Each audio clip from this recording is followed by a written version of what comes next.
Late कहाँ हो जाते हैं यार सब।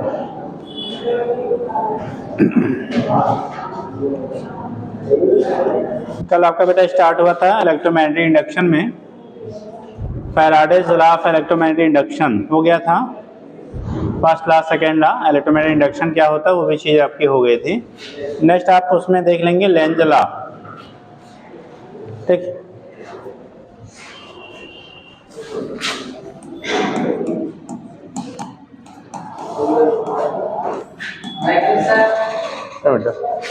लेंज लॉ,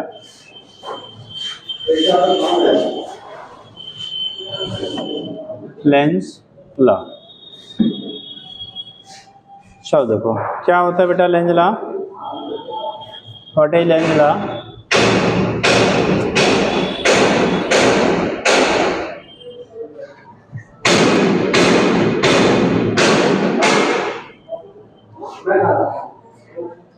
देखो हम लोग ने फैराडे सेकंड लॉ पढ़ा था। First second law induce EMF की वैल्यू लिखा था इक्वल टू डी पाई अपान कितना dt। तो उसके डायरेक्शन को, जो इंड्यूस ईएमएफ होगा उसके डायरेक्शन को इंडिकेट करने के लिए इन्होंने बोला कि जो भी इंड्यूस ईएमएफ डेवलप होगा किसी कॉइल में, ठीक है, वो उसका डायरेक्शन जो होगा हमेशा कॉजिंग फैक्टर से क्या होता है, अपोजिट होता है। कॉजिंग फैक्टर की क्या होगा, अपोजिट होगा। उस चीज को इंट्रोड्यूस करने के लिए इन्होंने दिया था, उसी को टर्म देते हैं हम लोग कौन सा लॉ बेटा, लेंज लॉ कहते हैं। जो क्या नाम दिया गया, लेंज लॉ कहा गया। ठीक है, तो लिखिएगा, का लीजिएगा Lenz law. According to this law, according to this law,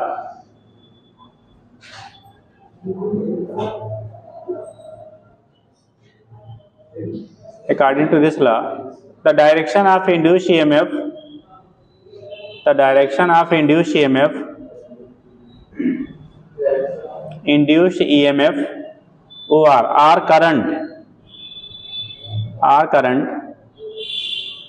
in a circuit, in a circuit is such as to oppose the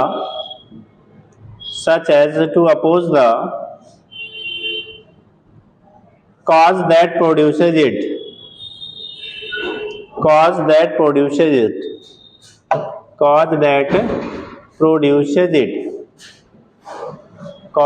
क्या लिखा बेटा, produces it।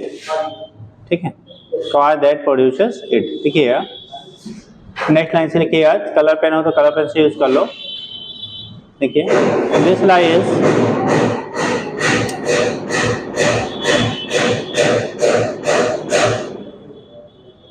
देखिए आपने cause that produces it, ये तो बीच में रुकना पड़ेगा यार, ये ठोकना शुरू करेंगे। हाँ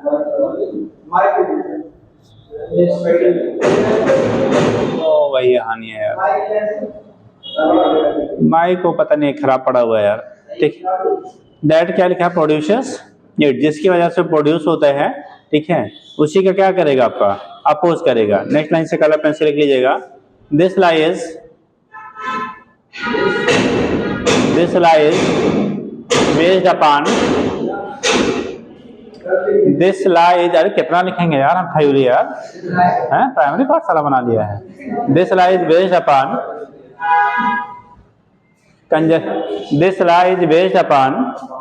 conservation of energy. This law is based upon conservation of energy.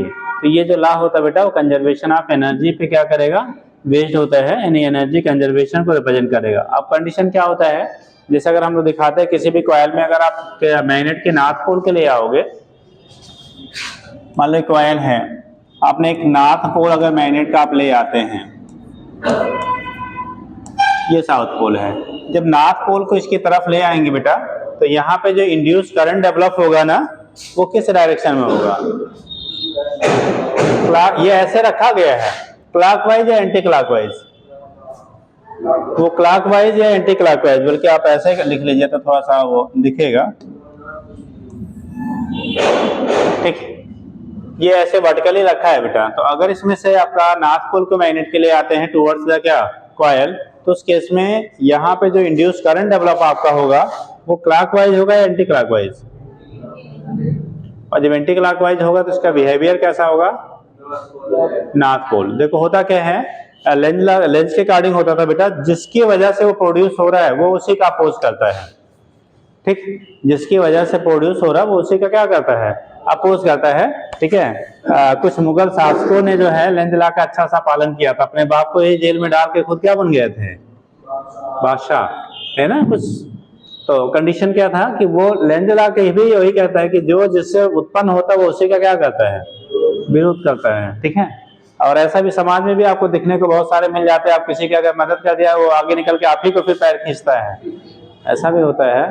ठीक, तो कंडीशन आपका है, फिलहाल सब नहीं ऐसे होते हैं, बट तो ये केस आपका है नॉर्थ पोल है, साउथ पोल है बेटा, इसको ले आएंगे ना तो इसका बिहेवियर हमारा कब इसका अपोज करेगा, जब नॉर्थ जैसा होगा, और नॉर्थ जब साउथ होगा तो अट्रैक्ट करेगा जी।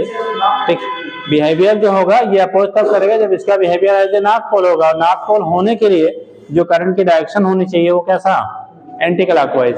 तो करंट का यहाँ डायरेक्शन जो होगा वो कैसा होना चाहिए, एंटी क्लॉकवाइज, तब इसका बिहेवियर एज ए क्या होगा, नॉर्थ पोल। तो इंड्यूस करंट जो आपका इसमें डेवलप होगा वो आपका एंटी क्लॉकवाइज। जस्ट इसी का उल्टा, अगर नॉर्थ पोल को आप दूर ले जाओ, नॉर्थ पोल को इससे क्या करें हम लोग, दूर की तरफ ले जाएं, तो इसका बिहेवियर जो होगा एज ए क्या, साउथ पोल, यानी दूर जाने का वो अपोज करेगा। दूर जाने का अपोज करेगा तो करंट की जो डायरेक्शन होगी वो किधर हो जाएगी, क्लॉकवाइज, और इसका बिहेवियर एज ए क्या होगा, साउथ पोल जैसे।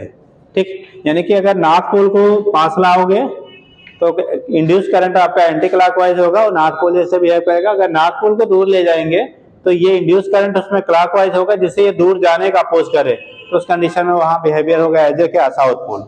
ऐसे इसका अपोजिट कर लो, अगर साउथ पोल को हम लोग ले आते हैं बेटा, क्या ले आएंगे, मान लो ये साउथ पोल है, ये नॉर्थ पोल है, अगर साउथ पोल को आप कॉइल की तरफ ले आएंगे तो इसका बिहेवियर होगा किससे, कैसा, साउथ जैसे, जिससे इसके आने का अपोज करे, तो यहाँ पे आपका क्लॉकवाइज हो जाएगा। और अगर हम लोग इसी को साउथ पोल को इससे दूर ले जाएंगे तो उस केस में इसका जो बिहेवियर आपका होगा ये दूर जाने का अपोज करेगा। दूर जाने का अपोज तब करेगा जब ये कैसा बिहेव करे, नॉर्थ, नॉर्थ जैसे होने के लिए क्या चाहिए, करंट एंटी क्लॉकवाइज डायरेक्शन होगा। तो इसके बेस पे किसी कॉइल में बेटा करंट की जो डायरेक्शन इंड्यूस होगा उसको हम लोग डिटरमाइन कर लेते हैं। अगर करंट हमारा क्या है, नॉर्थ पोल टुवर्ड्स कॉइल ले आएंगे तो anti clockwise, north pole away from coil ले जाओगे तो क्लॉकवाइज, साउथ पोल टुवर्ड्स ले आएंगे तो उस केस में क्लॉकवाइज, और साउथ पोल अवे ले जाएंगे तो एंटी क्लॉकवाइज। तो इसके बेस पे उन्होंने ऑब्जर्व किया कि जो डायरेक्शन इंड्यूस करंट का आपका होता है किसी कॉइल में, वो चीजें यहाँ से आप डिटरमाइन करते हैं। और साइन जो आपका लिखा था, जो हम लोग क्या सेकंड लॉ पढ़ा था, equal to minus D phi upon D T, तो निगेटिव साइड वही अपोजिट डायरेक्शन को ही क्या करता है, इंडिकेट करता है। ठीक, तो क्या लिख लिया बेटा, हो गया, तो ऐसे दिखा दो, जैसे या तो एक पॉइंट लिख लो यहीं पे, क्या देखिए, व्हेन ए बार मैग्नेट, एक लाइन लिख लीजिए तब लिख दिखाइए, when A bar magnet, when A bar magnet is either move towards the, is either moves towards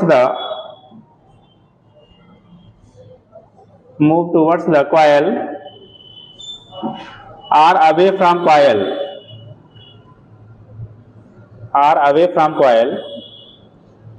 लिखिए, the induced current is developed, coming beta, induced current is developed in such a way,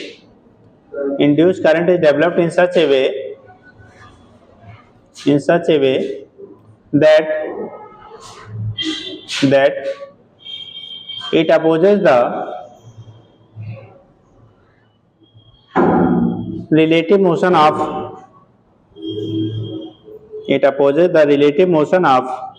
किसका बेटा, relative motion between कर दो, जहाँ आप हैं, relative motion between motion between magnet and coil, relative motion between a magnet and coil, relative motion between magnet and coil. अब दिखा दीजिए।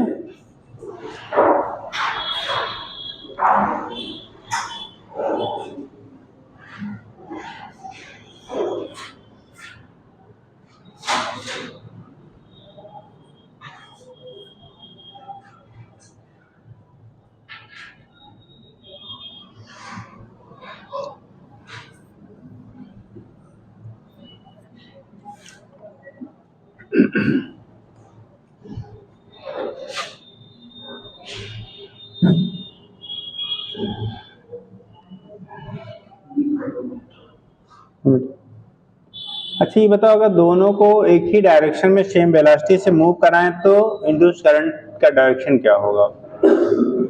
जैसे नॉर्थ पोल है, मान लो इसकी तरफ ला रहे हैं, इस कॉइल को भी उसी वेलोसिटी से इधर की तरफ हम लोग मूव कराएं, ठीक, तो उस केस में जो इंड्यूस आपका क्या होगा, करंट होगा, उसकी डायरेक्शन क्या होगी? हाँ, करंट नहीं होगा। और लोग जीरो होगा। अगर कॉइल और क्या मैग्नेट दोनों को सेम डायरेक्शन में सेम वेलोसिटी से मूव कराएं तो उस केस में इंड्यूस करंट की डायरेक्शन क्या होगी?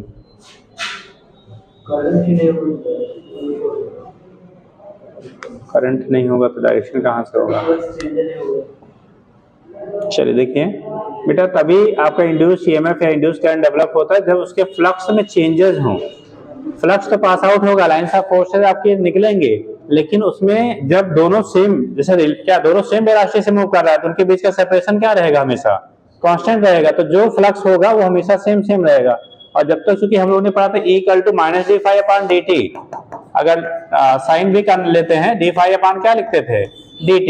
तो कंडीशन फाई में आपका कोई चेंज नहीं हो रहा है, फाई तो है बट चेंजेस की वैल्यू जीरो है। जब चेंज जीरो होगा तो इंड्यूस ईएमएफ जीरो होगा, इंड्यूस ईएमएफ जीरो होगा तो करंट की वैल्यू भी जीरो होगा। तो ये कंडीशन आपका होता है कि अगर आपका क्या फ्लक्स में चेंजेस नहीं हो रही हैं, मूव तो कर नहीं है, ऐसा नहीं सोचेगा कि अगर मोशन हो रहा है तो हमेशा इंड्यूस ईएमएफ या इंड्यूस करंट होगा। मोशन होने से नहीं, रिलेटिव मोशन होने से आपका इंड्यूस करंट या आपका ईएमएफ डेवलप होता है, ठीक। तो अगर रिलेटिव मोशन की रिलेटिव वेलोसिटी जीरो है तो उस केस में कोई इंड्यूस करंट या इंड्यूस्ड क्या ईएमएफ आपका डेवलप नहीं होगा, ठीक है। तो याद रखिएगा। तो उस केस में, ऐसे केस में अगर सेम वेलोसिटी से दोनों मूव करेंगे, अच्छा कब मैक्सिमम होगा इस सिचुएशन? ऐसे अगर सिचुएशन में एक मैग्नेट दिया गया, दूसरा कॉइल दिया है, तो उनमें इंड्यूस करंट की वैल्यू मैक्सिमम कब होगी? जब कॉइल रेस्ट में हो, मैग्नेट उसकी तरफ आए, जब मैग्नेट रेस्ट में हो, कॉइल उसकी तरफ आए, दोनों सेम वेलोसिटी से सेम डायरेक्शन में जाए, दोनों सेम वेलोसिटी से अपोजिट डायरेक्शन में जाए। दोनों सेम वेलोसिटी से opposite direction.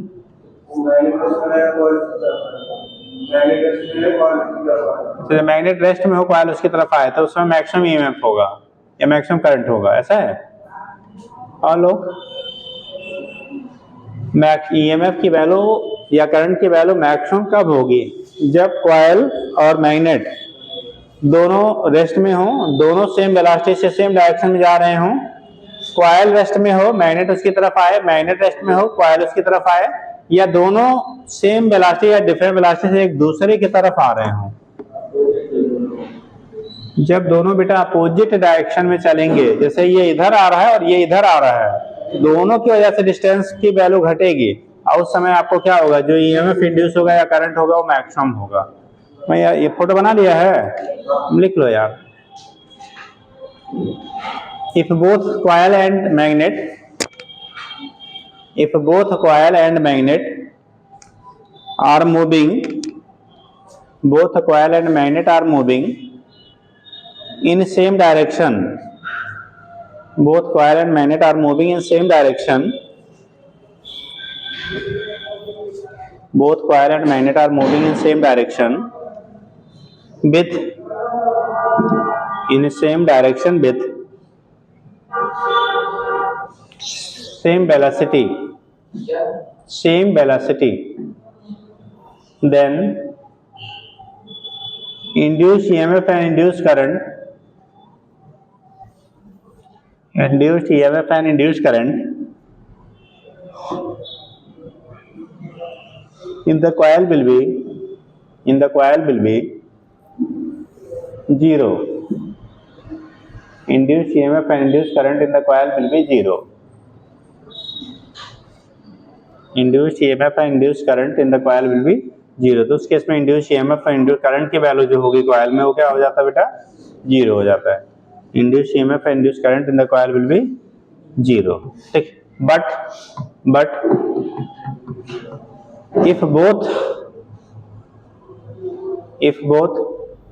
coil and magnet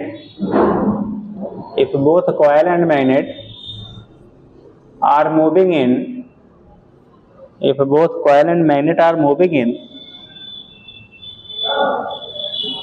opposite direction, then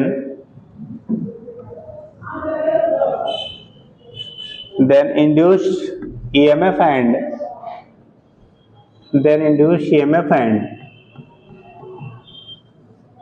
induced क्या लिखा बेटा, EMF and induced current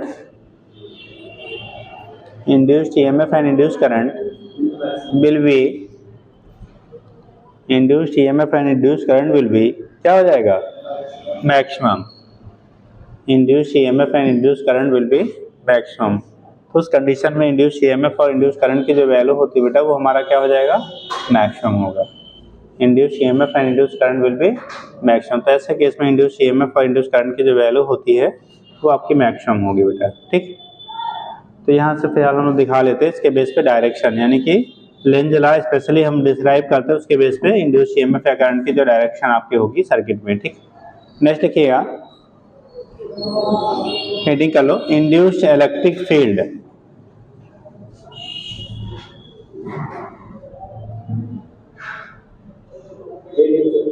हाँ बना लिए.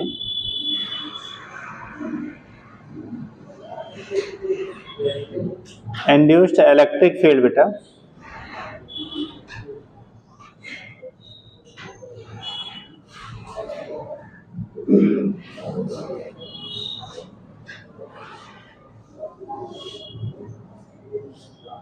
हो गया. देखो हम लोगों ने एक चार्ज पार्टिकल की वजह से पीछे पड़ा था क्या, इलेक्ट्रिक फील्ड. यहाँ पे क्या कंडीशन आपकी हो रही है कि अगर हम लोग वेरिएशन, जैसे आपका करंट मान लो फ्लो इंड्यूस हुआ तो उसकी वजह से अगर कोई भी चार्ज पार्टिकल है रेस्ट में हो चाहे मोशन में हो, दोनों सिचुएशन में वो क्या इलेक्ट्रिक फील्ड डेवलप करता है. जबकि मैग्नेटिक फील्ड डेवलप करने के लिए उसको मोशन होना कंपलसरी है, बट इलेक्ट्रिक फील्ड के लिए दोनों ही कंडीशन में आपका क्या करेगा, इलेक्ट्रिक फील्ड आपका डेवलप करता है. तो यहाँ पे जो कंडीशन आपकी होती है, जो इलेक्ट्रिक फील्ड डेवलप होता है non conservative and non electrostatic nature का होता है. ठीक. क्योंकि मोशन की वजह से हो रहा है, मैग्नेट के क्या इंडक्शन की वजह से हमारा वहां पे जनरेट हो रहा है, तो उसी को हम लोग कह ले non conservative and non electrostatic nature का होता है. तो लिख लीजिएगा, इंड्यूस्ड इलेक्ट्रिक फील्ड. ठीक है, it is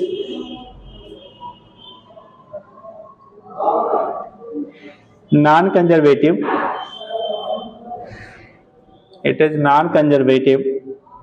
and non-electrostatic in nature. Non-conservative and non-electrostatic. It is non-conservative and non-electrostatic in nature. देखिए, its field lines, electric field जो लाइंस बनेंगे, its field lines are concentric circular close curve.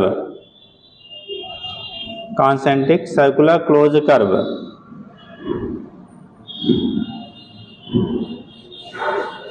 हो गया. ऐसे next line से आके note कर लो,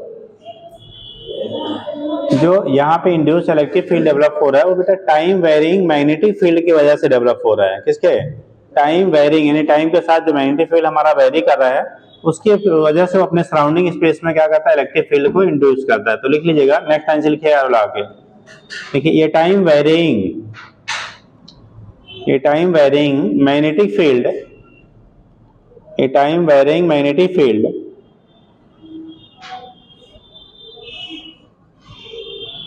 कि टाइम वेरिंग मैग्नेटिक फील्ड या dB upon dt always produces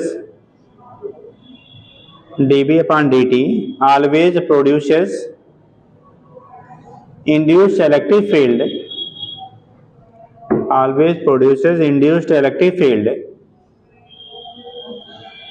in all space surrounding it. Induced electric field in all space surrounding it.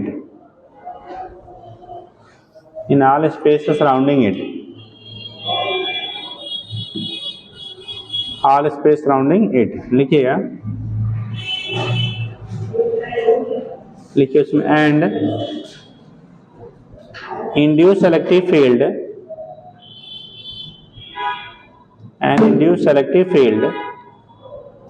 is directly proportional to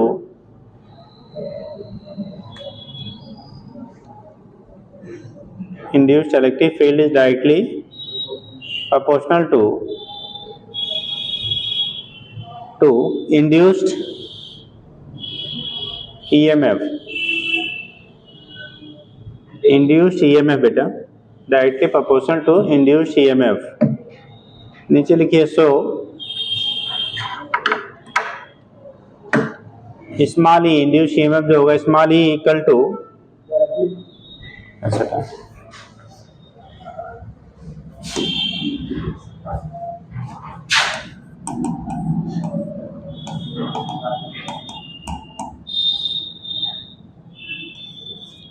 देखो, चूंकि हमारा जो डिपेंड कर रहा है बेटा ना, जो इंड्यूस्ड आपका क्या है फील्ड होगा इनटू डीएल, जितना आपका वहां पे लेंथ हम लोग ले रहे हैं, एरिया ले रहे हैं, उन दोनों के क्या होगा प्रोडक्ट के बराबर हो जाएगा.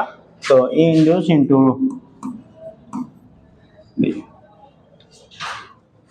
ई इलेक्ट्रिक फील्ड है बेटा, capital electric field, small e induce EMF है. आपने फैराडे सेकेंड लॉ लिखा था equal to minus D phi upon क्या डी टी. तो नीचे लिखिएगा, नीचे फ्रॉम फैराडे सेकेंड लॉ बेटा, from Faraday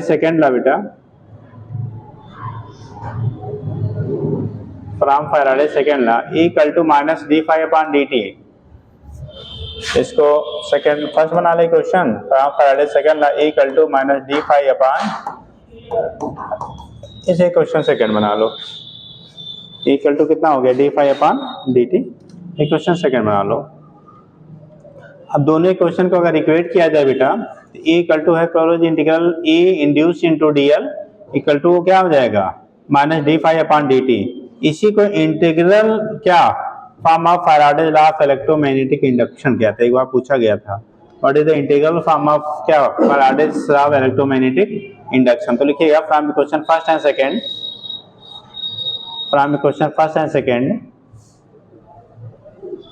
from equation first and second equal to हो गया integral E in into D L equal to minus D phi upon D t. इसे question third बना लो बेटा. इसी क्वेश्चन को हम लोग कह लेते हैं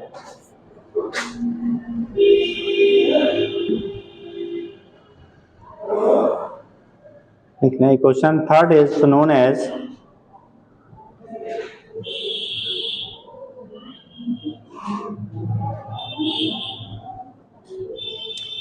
question third is known as integral INTEGRAL integral form of Faraday law of electromagnetic induction.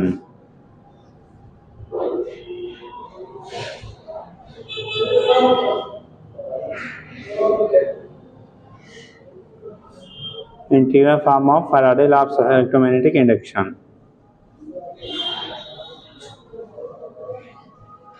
हो गया.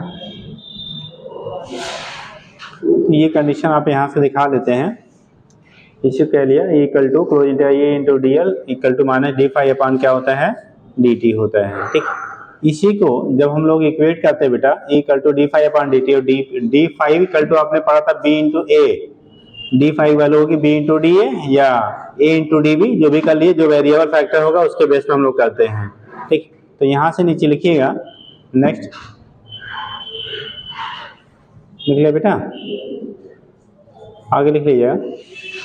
तो इसे आपने कह लिया कौन सा, integral form of electromagnetic induction बेटा, इसी को आपने नाम दिया इलेक्ट्रोमैग्नेटिक, क्या हो गया, integral form of electromagnetic induction हो गया। अब कंडीशन क्या बन रहा है आपका, जब हम लोग यहाँ से दिखाएंगे इस इक्वेशन को, अगर इक्वेट करोगे तो फाई की जगह पे हम क्या लिख लें, बी, यानी एरिया तो हमारा फिक्स हो गया, जो भी लोग का एरिया रहेगा वो फिक्स हो गया, तो हम चेंज करते हैं फील्ड को, तो ए इंटू डी बी अपान कितना हो जाएगा, डी टी के बराबर हो जाएगा। तो नीचे लिखिएगा from equation third,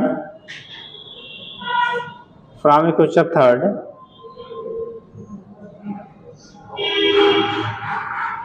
from equation third, the magnitude of electric field, induced electric field, the magnitude of induced electric field, magnitude of induced electric field at a point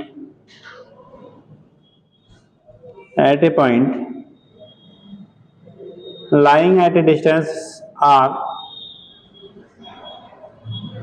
lying at a distance small r, at a point P lying at distance small r from the center of the circular region, from the center of the circular region, center of the क्या लिखा है बेटा, circular region. ठीक, अगर मान लो हम लोग लिख लेते हैं बेटा, कोई ऐसे दिखा दो,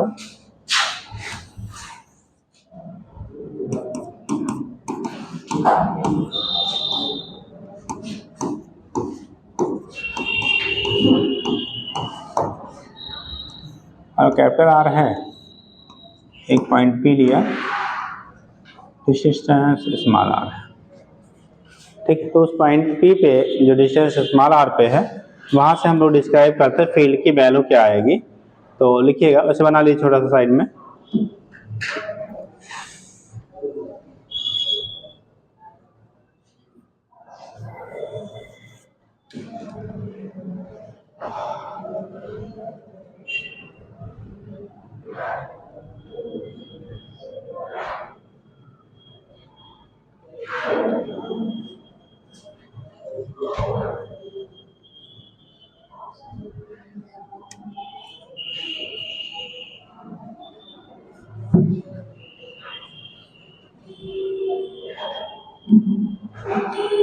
बोले फ्रॉम इक्वेशन क्या लिखा था थर्ड, देखिए close integral E in into D L की वैल्यू जो थी वो डी फाई अपान किसके बराबर था, डी टी के बराबर था।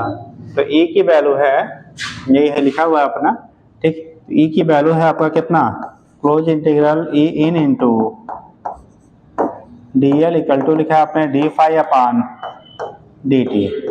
माइनस साइन बेटा इंडिकेट करता है अपोजिट डायरेक्शन को। जब हम लोग मैग्नीट्यूड की बात करेंगे तो साइन आप रखिए नहीं रखिए, ठीक, उससे मतलब फिर नहीं रहता, तो वहाँ पे साइन का कोई रोल नहीं रहता जब मैग्नीट्यूड के पॉइंट ऑफ व्यू से हम लोग डिस्कस करते हैं। ठीक, अब कंडीशन यहाँ पे जब आएगा बेटा, तो अगर डी फाई को हम लोग लिख सकते हैं वी इंटू डी है, लेकिन यहाँ पे एरिया कांस्टेंट है, तो कौन वेरी करेगा, फील्ड। तो जब फील्ड को वेरी कराएंगे तो यही वैल्यू हम लोग लिख लेते हैं बेटा, यहाँ साइन हटाए कोई रोल नहीं बेटा, equal to A into D B upon T T.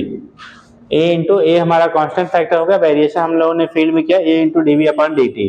अब कंडीशन ए into D B upon D T है, और आपने कोई सर्कुलर अगर जहां से आपने बनाया तो इसका जो ई इंटू डी एल आपने लिखा था ना, ये वैल्यू जो आपकी पूरी होगी बेटा, डी एल की वैल्यू कितनी हो जाएगी इसके लिए, 2 पाई आर के बराबर हो जाएगा। तो डी एल की जो वैल्यू आएगी वो 2 पाई आर के क्या हो जाएगा, इक्वल हो जाएगा। ठीक, तो यहाँ से अगर रेडियस आपने आर लिया है तो उसकी वैल्यू डीएल की वैल्यू कितना आ जाएगा, 2 पाई आर के बराबर होगा।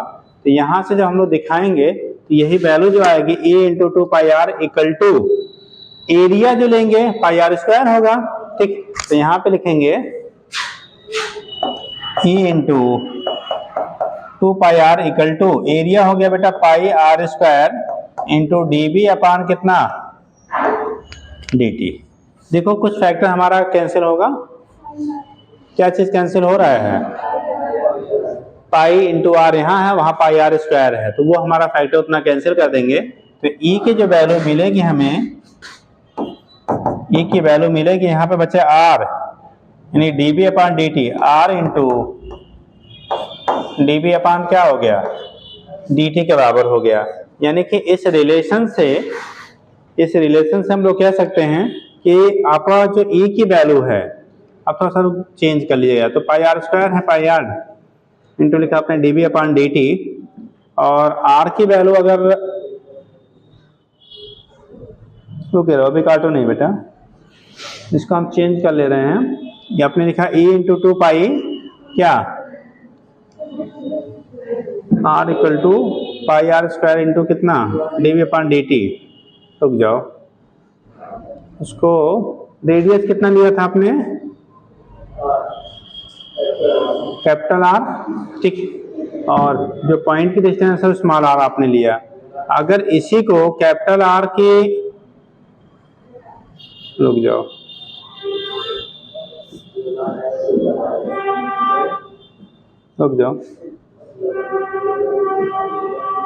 हमारा जो फील्ड जिस रीजन में लाई कर रहा है, जिस रीजन में फील्ड लाई कर रहा है, वो हमारा इतने पोर्शन में पाया जा रहा है ना भाई। फील्ड जो मैग्नेटिक वाला फैक्टर है, फ्लक्स तो हमारे इस रीजन की वजह से है, यहाँ पे फील्ड जो दिया गया है पाई इंटू, रुक जाओ बेटा,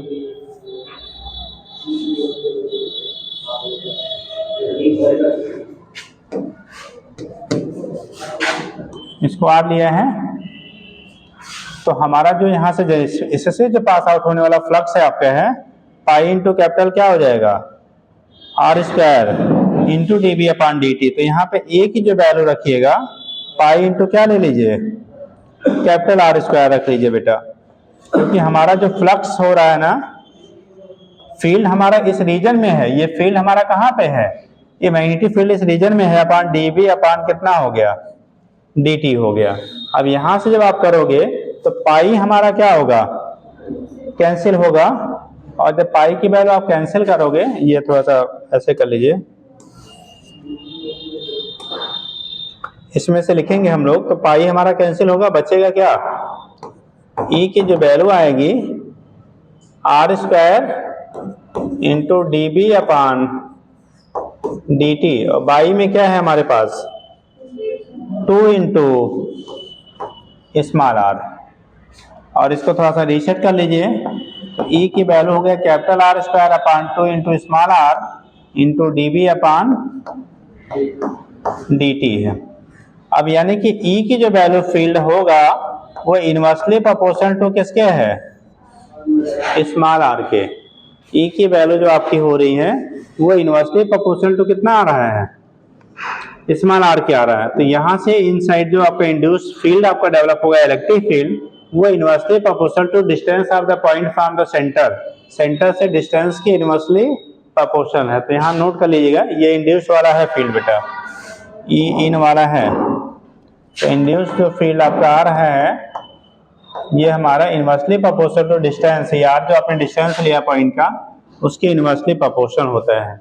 ये तो जो हो गया ये फिक्स ही है, तो यहाँ से आपका inversely proportional to D V per D T, rate of change of क्या हो गया, मैग्नेटिक फील्ड, ये भी फिक्स कर लिया, तो ये हो गया E induced inversely proportional to 1 upon R के। तो यहाँ पे नोट करके तब एक पॉइंट लिख लीजिएगा, नोट करो बेटा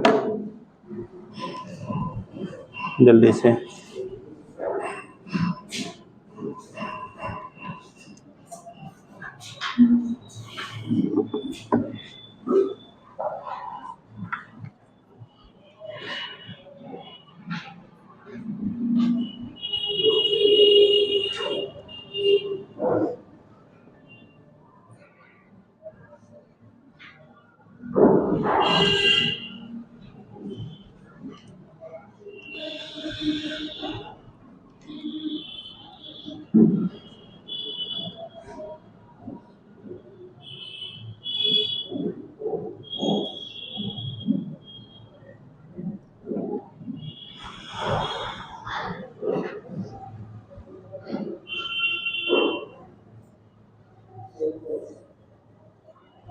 गया जी।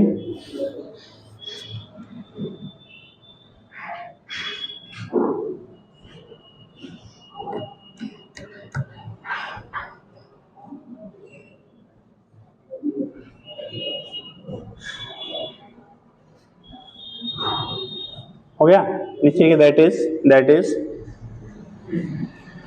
induced electric field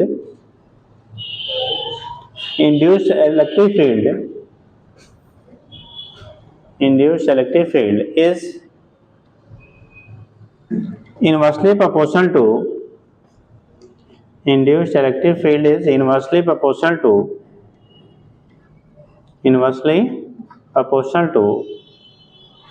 distance of the point from the center।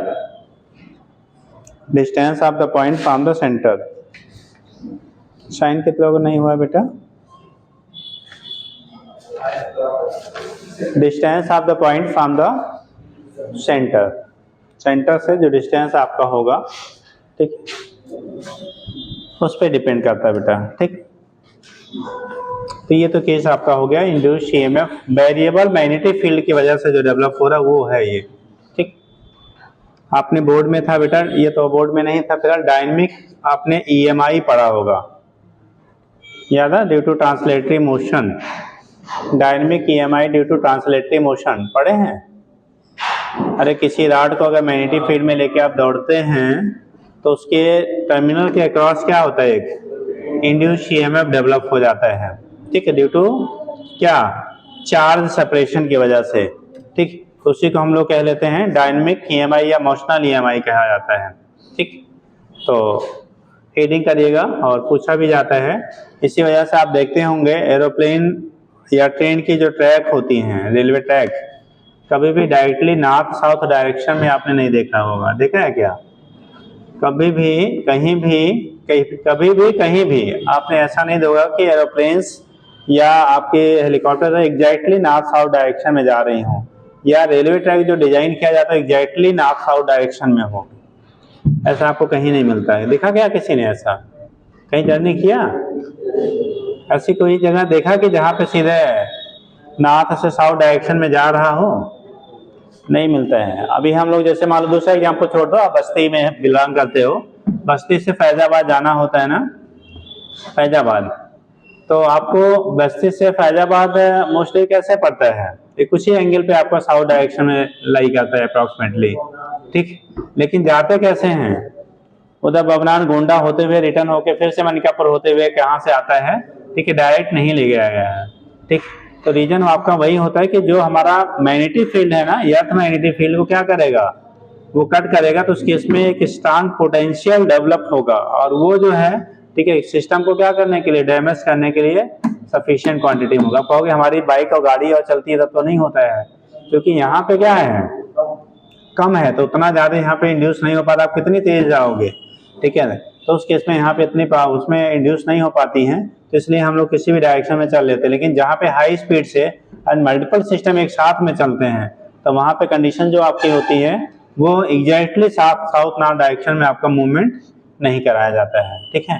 तो उसका रीजन यही है, ड्यू टू डायनेमिक ईएमआई, ठीक है, मोशनल ईएमएफ डेवलप होने की वजह से उसे अवॉइड किया जाता है।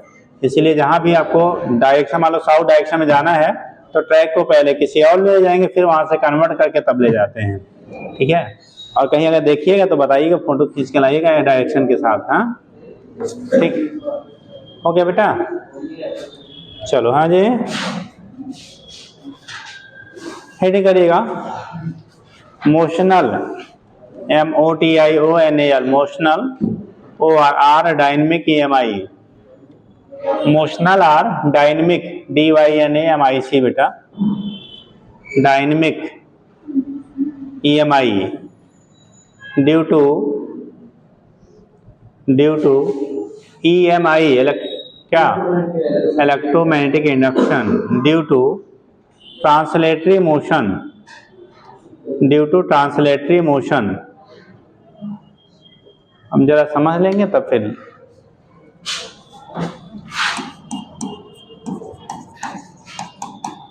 Dynamic EMI due to translatory motion, translatory motion. Dynamic EMI due to हम लोग लिखते हैं बेटा क्या, ट्रांसलेटरी मोशन। अगर ट्रांसलेटरी मोशन हो रहा है किसी बॉडी का तो उसकी वजह से कैसे वहां पे ईएमएफ डेवलप होगा, उसी को डायनेमिक ईएमआई कहते हैं। देखो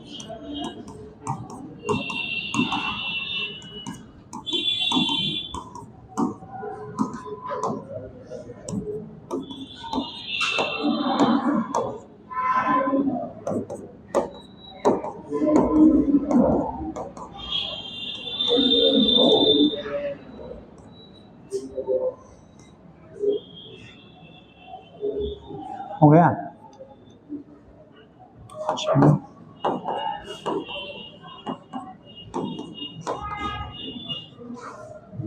dynamic EMI due to translatory motion.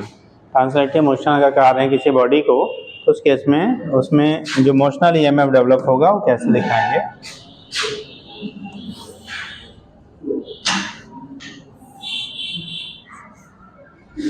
Suppose एक कंडक्टिंग रॉड है बेटा, उसको v वेलोसिटी से रिमूव कराया गया, मैग्नेटिक फील्ड की वैल्यू v है।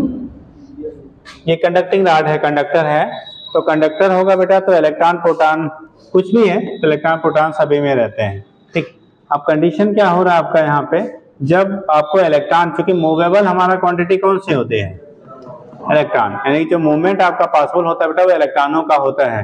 इलेक्ट्रॉनों की मूवमेंट की वजह से ही आपका एक टर्मिनल पॉजिटिव दूसरा हमारा नेगेटिव जनरेट होता है, लेकिन उसमें मोशन में प्रोटॉन नहीं पार्टिसिपेट करता है, कौन करता है, इलेक्ट्रॉनों का ही मूवमेंट होता है, ठीक। अब जब आपका न्यूट्रल रहता है तो हम लोग कहते हैं यूनिफॉर्मली डिस्ट्रीब्यूटेड है पूरे बल्क में, तो उसके इसमें न्यूट्रल होता है, और जब वही हमारा एक साइड में शिफ्ट हो जाएगा तो एक साइड एक टर्मिनल पॉजिटिव हो जाएगा, दूसरा टर्मिनल नेगेटिव हो जाएगा। अब कंडीशन क्या बनता है, जैसे मान लो हमने किसी इलेक्ट्रॉन को कंसीडर किया,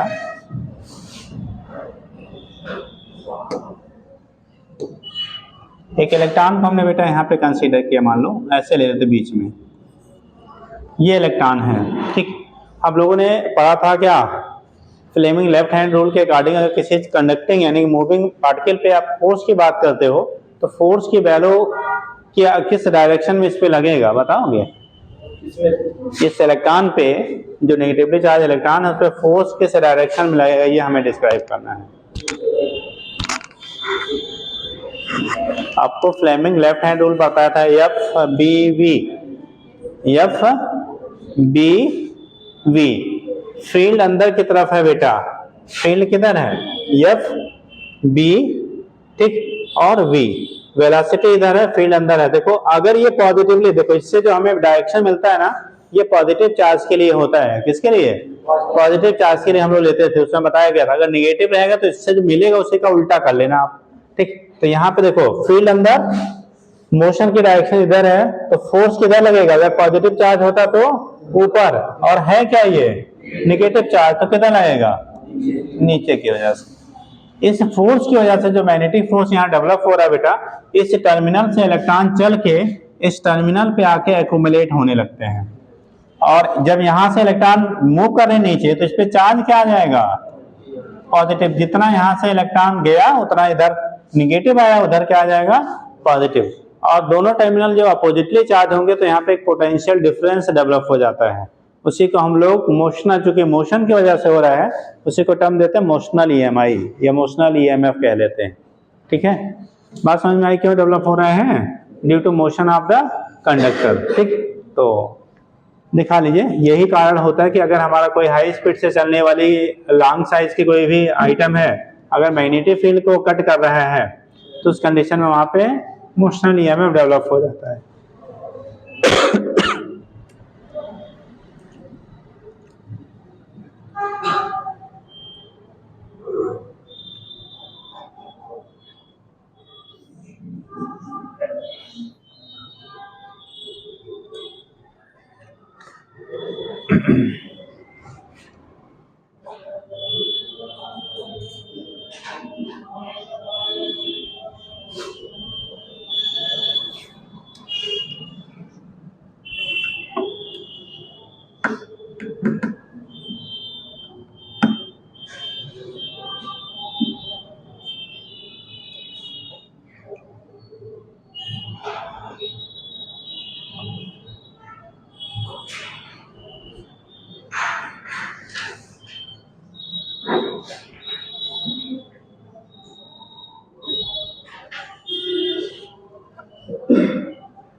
बन गया बेटा, देखिए यार, if a conducting rod of length, मान लो इसकी लेंथ हमने एल ले लिया, if a conducting rod of length L is moving with velocity v, if a conducting rod of length L is moving with velocity v, is moving with velocity v perpendicular to the direction of uniform magnetic field B, perpendicular to the direction of uniform magnetic field B, perpendicular to the direction of uniform magnetic field B, uniform magnetic field B, हो गया, perpendicular to the direction of uniform magnetic field B, uniform magnetic field B के perpendicular direction में क्या हो रहा है, उसका movement हो रहा है, perpendicular to uniform magnetic field क्या लिखा है बेटा, B, लिखिएगा। then they are conducting electrons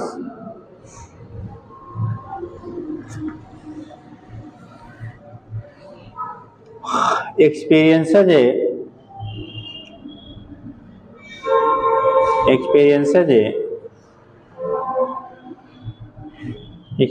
a force या मैग्नेटिक फोर्स कर लो, experiences a magnetic force F M equal to, हम लोगों ने F equal to Q B भी पढ़ा था ना, तो यहाँ पे होगा ई बी भी कर लो, एफ एम की वैल्यू जो होगी बेटा E B into B, F M equal to E B B, E electronic charge हो गया, वी आपकी वेलोसिटी हो गया, और बी मैग्नेटिक फील्ड है बेटा, ठीक, देखिए, ड्यू टू दिस फोर्स, इसको टर्मिनल हम एक्स वाई, एक्स नहीं ले लो, पी क्यू ले लेते हैं, due to this force electron moves from terminal P to Q within the rod, P to Q, वहां पे P Q दिखा लेना बेटा, P to Q within the rod, P to Q within the rod, okay, due to which end P will be positively charged, and end Q will be negatively charged,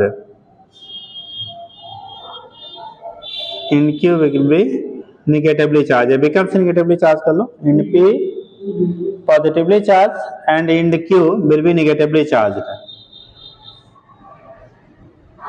hence negatively charged, Q will be negatively charged, hence इसलिए an electric field is set up,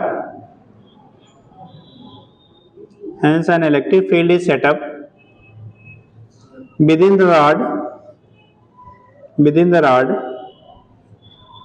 which opposes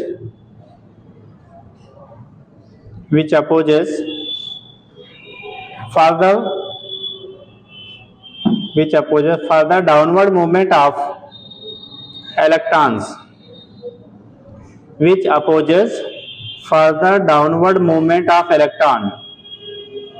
that is an equilibrium is reached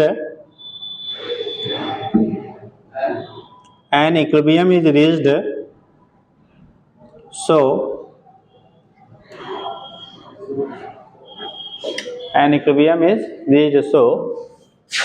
F E की जो value होगा बेटा वो F M के क्या होगा बराबर, देखो अब जरा ध्यान देना, जैसे जैसे बेटा ना ये इधर की तरफ शिफ्ट करेगा तो इधर नेगेटिव चार्ज, इधर पॉजिटिव चार्ज, तो एक इसकी वजह से, चार्ज सेपरेशन की वजह से इलेक्ट्रिक फील्ड डेवलप हो जाता है। क्या डेवलप हो जाएगा? इलेक्ट्रिक फील्ड डेवलप होगा। और आप जानते हो इलेक्ट्रिक फील्ड में चार्ज पार्टिकल पे जो फोर्स लगता है, अगर वो नेगेटिवली चार्ज है तो फील्ड के अपोजिट में, पॉजिटिवली चार्ज होगा तो फील्ड की डायरेक्शन में लगेगा। तो यहाँ पे जो एफएम लग रहा था वो तो हमारा नीचे की तरफ लग रहा था। कौन सा लग रहा था? एफएम नीचे की तरफ। लेकिन इस फील्ड के डाउनवर्ड मूवमेंट की वजह से जो इलेक्ट्रॉन पे फोर्स लगेगा एफई, वो किधर की तरफ लगने रहेगा? ऊपर की तरफ। तो एफई ऊपर और एफएम नीचे। जब इन दोनों इंडो पे इतना चार्ज सेपरेशन हो जाएगा जिसकी वजह से इलेक्ट्रिक फील्ड जो डेवलप हो रहा है उसकी वजह से लगने वाला फोर्स एफई और जो मैग्नेटिक फोर्स इसके मोशन की वजह से लग रहा था वो एफएम, ये दोनों आपस में बराबर हो जाएंगे। जब बेटा इक्वल हो जाता है दोनों फोर्सेस तो उस केस में इक्विलिब्रियम कंडीशन अटेन कर लेगा। और जब इक्विलिब्रियम कंडीशन अटेन कर लेगा तो इन इलेक्ट्रॉनों का फर्दर जो मूवमेंट हो रहा था पी से क्यू की तरफ वो रुक जाता है। जैसे मान लीजिए भाग रहे हैं, ठीक है, अपना बल लगा के इधर की तरफ, अगर हमने इन पे उतना ही फोर्स लगा दिया इधर की तरफ तो क्या करेगा? इनका मूवमेंट रुक जाएगा। तो मूवमेंट जो आपका इलेक्ट्रॉनों का फर्दर हो रहा था वो सीज हो जाता है, रुक जाता है। और जब रुक जाएगा तो उस केस में एफई और एफएम क्या होगा? बराबर, यानी इन इक्विलिब्रियम कंडीशन में एफई और एफएम दोनों क्या हो जाएंगे बेटा? इक्वल हो जाएंगे। और जब दोनों इक्वल हो जाएगा, एफई की वैल्यू कितना होता है? ई इंटू ई। अरे क्यू इंटू ई लिखते थे, क्योंकि जगह पे इलेक्ट्रॉनिक चार्ज हो गया। E into E equal to, आपने यहाँ एफएम लिखा है, ई वी इंटू कितना? वी। देखो ये ई दोनों क्या हो जाएगा? Cancel out. तो वेलोसिटी अगर हम लोग निकालेंगे तो ई बाई बी के बराबर होगा। अगर पूछा जाए कि उस रॉड को हम लोग मैक्सिमम कितनी वेलोसिटी से वहां मूव करा सकते हैं, तो ई की जो वैल्यू आपकी हो गई, वी की वैल्यू ई बाई वी के क्या होता है? आपका बराबर होता है। ठीक, ई बाई वी के बराबर होगा। और एक चीज आपने पढ़ा होगा, ई बराबर होता है B by L, potential difference. यहाँ वी वेलोसिटी है, यहाँ वी क्या है? ये वेलोसिटी है। अगर पोटेंशियल डिफरेंस के टर्म में लेंगे तो कैपिटल ई की जगह पे वी बाई क्या लिख सकते हैं आप? एल लिख सकते हैं। आपने लेंथ लिया था रॉड का कितना? जो रॉड की आपने लेंथ लिया है वो कितना लिया है? एल लिया है। और जो हमारा वहां पे इलेक्ट्रिक फील्ड है उसे ए से आपने इंडिकेट किया। तो उस केस में यहां से इसके बेस पे क्या करते हैं बेटा? हम लोग रिप्रेजेंट कर सकते हैं कि कितना आपका वहां पे फील्ड डेवलप होगा या उनके बीच में रिलेशन क्या होगा, वो चीजें हमारा डिटरमाइन हो जाता है। ठीक, तो दिखा दीजिए। इक्विलिब्रियम कंडीशन कहां पे लिखा था?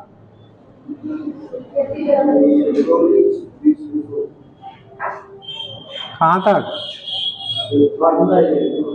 नोट कर लीजिए, ऊपर से नीचे तक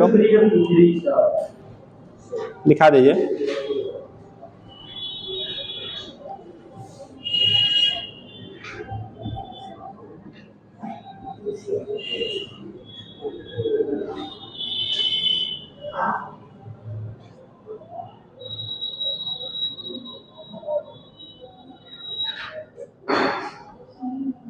हो गया?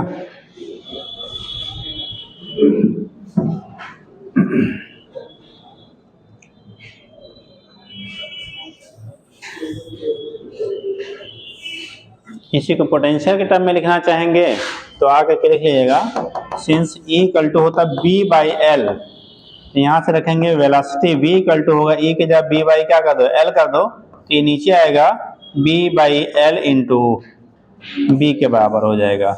b यहाँ पे पोटेंशियल डिफरेंस है, पोटेंशियल डिफरेंस, और v वेलोसिटी है, ये velocity of conductor of rod. ठीक, इसके बेस पे हम लोग यहाँ से रिप्रेजेंट कर लेते बेटा, दिखा लीजिएगा। और ये तब की कंडीशन है जब हमारा रॉड जो है वो इलेक्ट्रिक मैग्नेटिक फील्ड के परपेंडिकुलरली मूव कर रहा है। ठीक,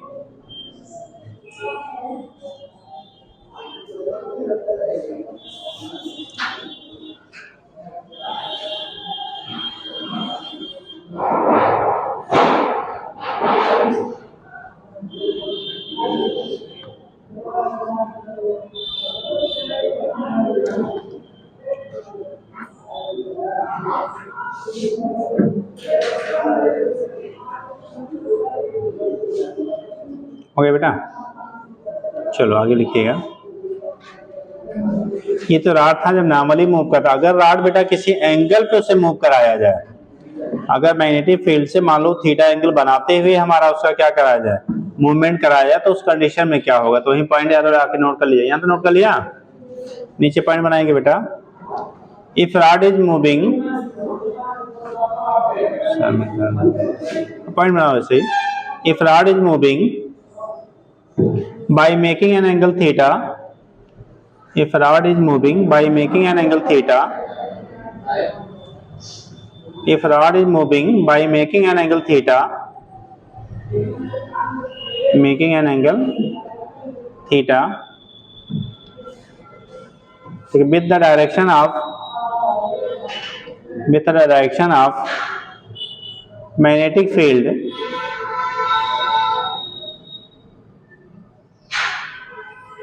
then induced EMF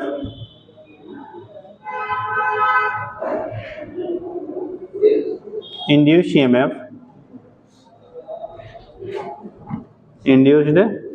EMF equal to, अगर हमारा किसी एंगल बनाते हुए मूव करे बेटा, जैसे मान लो फील्ड अब की हम ऐसे दिखा दें, चाहे ऊपर दिखा दो नीचे दिखा दो,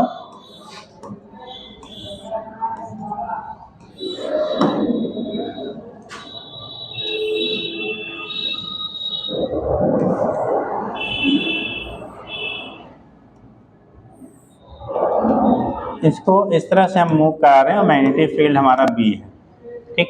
मैग्नेटिक फील्ड कितना है बेटा, बी है। वेलोसिटी हमारा क्या है, बी है। इनके बीच का एंगल जो बना वो कितना है, थीटा एंगल बना रहा है। ये लेंथ हमारा एल है, वेलोसिटी बी है, मैग्नेटिक फील्ड बी है, ठीक।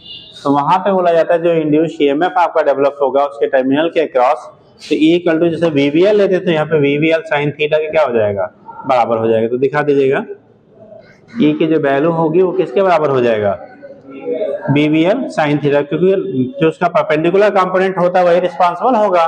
तो यहाँ से अगर तोड़ोगे बेटा, देखो अगर हम लोग इसको रिजॉल्व करें, इसको रिजॉल्व करोगे तो देखो ये वेलोसिटी v है, v का इसके परपेंडिकुलर ये थीटा है, तो ये भी थीटा होगा। ये कंडीशन इधर वाला कंपोनेंट आएगा v cos theta, theta side वाला कांस होता है, और ये आ जाएगा v क्या, साइन थीटा। तो एक हो गया v cos थीटा, दूसरा हो गया क्या आपका v साइन थीटा। तो v cos थीटा और v साइन थीटा दो हमारे यहाँ पे कंपोनेंट हो जाएंगे। एक हो गया v cos थीटा, दूसरा हो गया v साइन थीटा। तो यहाँ से दिखा देंगे v cos थीटा, दूसरा है क्या v साइन थीटा, उसके बेस पर रेजोल्यूशन आपका हो जाएगा, ठीक। दिखाइएगा,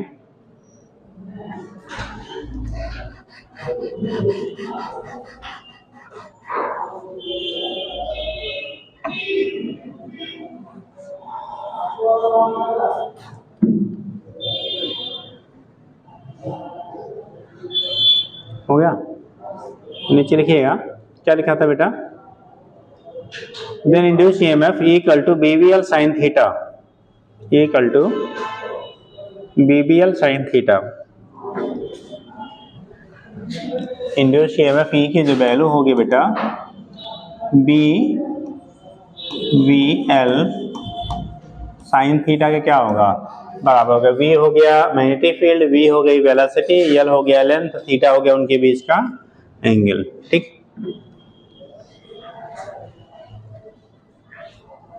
अब कुछ इसमें बेटा स्पेशल केसेस बनते हैं, समझ लीजिए। ऐसे बोला क्या जाता है, अगर कोई आपको कंडक्टिंग रॉड है उसे किसी इंक्लाइंड प्लेन से ड्रॉप कर दिया, छोड़ दिया जाए, तो उस केस में जब वो नीचे आएगा बेटा, ठीक, नीचे आएगा तो उस कंडीशन में एक दो चीजें होती हैं, उसमें कितना, एक तो इंड्यूस करंट डेवलप होगा या इंड्यूस ईएमएफ कितना डेवलप होगा। तो बता दिया जाए,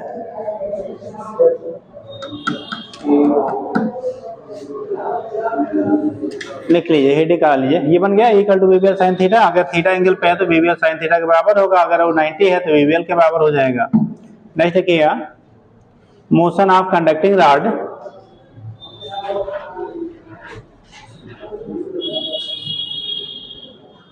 motion of conducting rod on an inclined plane, motion of conducting rod on an inclined plane. Time बता देना, टाइम क्या हुआ जी? पक्का सही है? लिखो मोशन ऑफ क्या लिखा है बेटा? इंक्लाइंड क्या लिखा है? Motion of an conducting rod on an inclined plane. इस इंक्लाइंड प्लेन पर अगर किसी कंडक्टिंग रॉड को छोड़ दिया जाए बेटा तो उसका मोशन कैसे होगा, थोड़ा सा समझ लीजिए तब फिर करिएगा।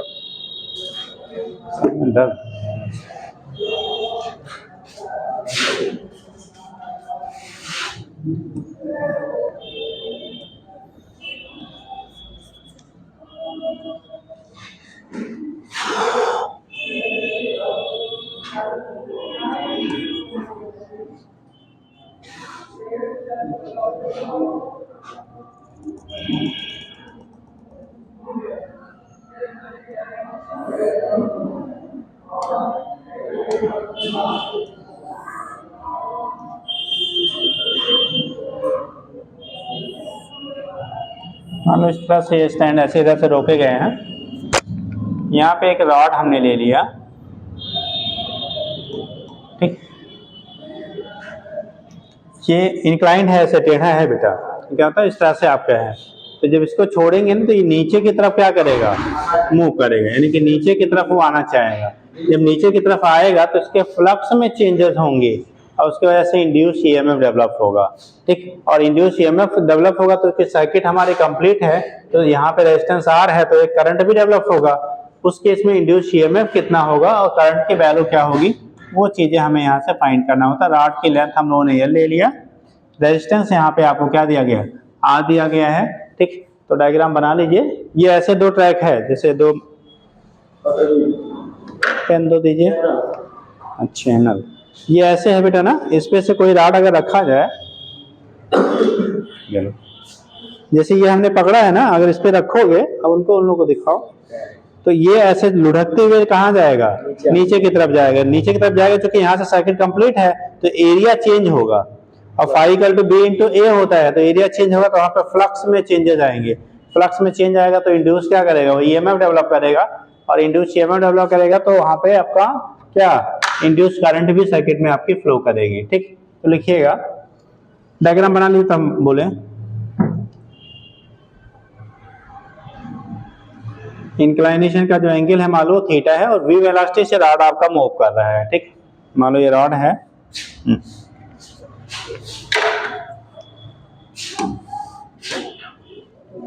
ये EQ रॉड है, v वेलोसिटी से आपका मूव कर रहा है, एंगल ऑफ इंक्लाइनेशन यहाँ पे थीटा दिया गया है, जो ट्रैक है वो थीटा एंगल पे आपके इंक्लाइन है, ठीक।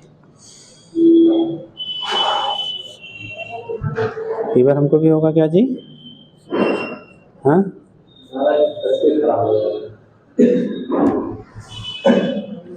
थोड़ा सा बड़ी देर से उसके मतलब ज्यादा मात्रा में, हाँ अरे हम लोग हिंदुस्तानी है या इतना तो पूछते ही हैं अपने लैंग्वेज को, है ना। चलो देखो,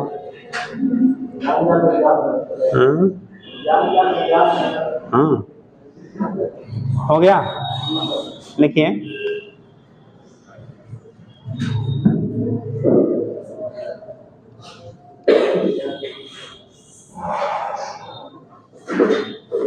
बोले बेटा बन गया, लिखिएगा, ठीक ना। When a conductor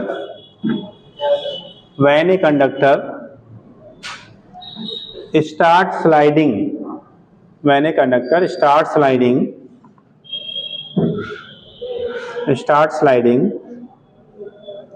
from top of an inclined plane, start sliding from top of an inclined plane,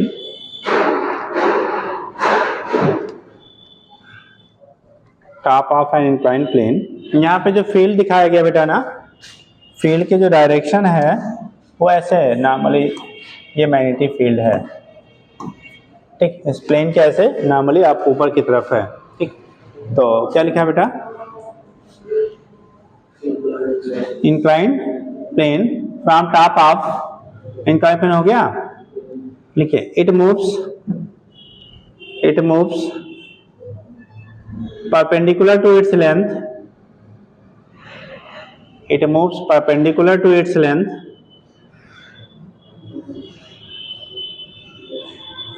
but an angle 90 minus theta, अगर इधर से थीटा है बेटा, देखो ऐसे यहाँ हम दिखा दें, ये थीटा एंगल है, तो इधर से जो एंगल बनेगा नॉर्मल से, अगर यहाँ एक नॉर्मल हम ड्रा करें आपको समझाने के लिए, अगर ये वाला पोर्शन थीटा तो ये वाला कितना हो जाएगा 90 माइनस थीटा, ठीक। तो क्या लिख लिया बेटा, it moves perpendicular to the length but at an angle कितना 90 minus theta, 90 minus theta with the direction of magnetic field, 90 minus theta with the direction of magnetic field, 90 minus theta with the direction of magnetic field,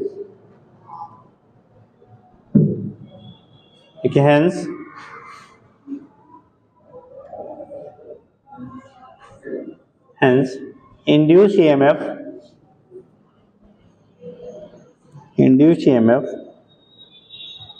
will be developed, induced EMF will be developed across the end of the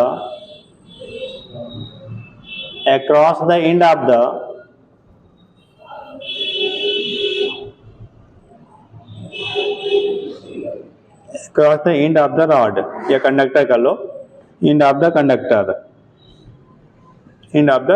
तो नीचे लिखे E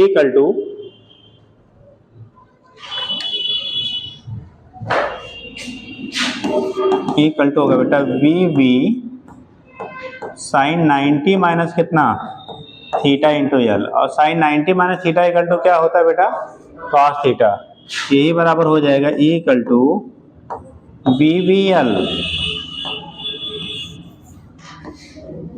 cos theta, हो गया। Equal to VVL क्या हो जाएगा बेटा cos theta की हमारा बराबर हो जाए, तो equal to VVL cos theta. ये तो हो गया हमारा इंड्यूस EMF की वैल्यू। अगर करंट इसमें कितना फ्लो करेगा उसकी वैल्यू निकालना हो तो E/R होता है, नीचे लिखिएगा। सो induced current in the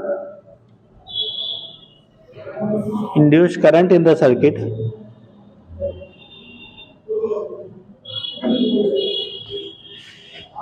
resistance हमने देखो यहाँ R लिया है बेटा, ठीक। तो इंड्यूस करंट की जो वैल्यू होगी I इंड्यूस की वैल्यू होगी E बाई कितना R। E की वैल्यू आपने लिखा VVL cos theta upon R के बराबर होगा। इंड्यूस करंट की वैल्यू होगी बेटा VVL cos थीटा अपान क्या होगा R के बराबर हो जाएगा, ठीक। दिखा दीजिए,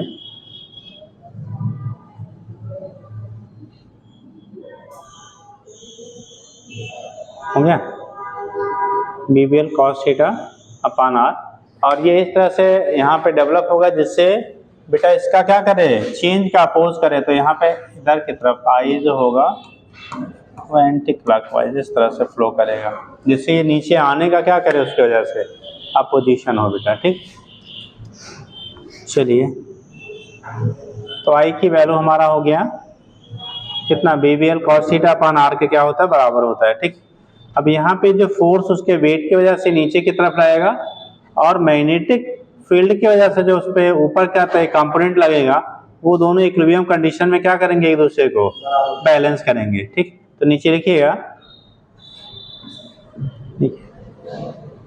इन इक्विलिब्रियम कंडीशन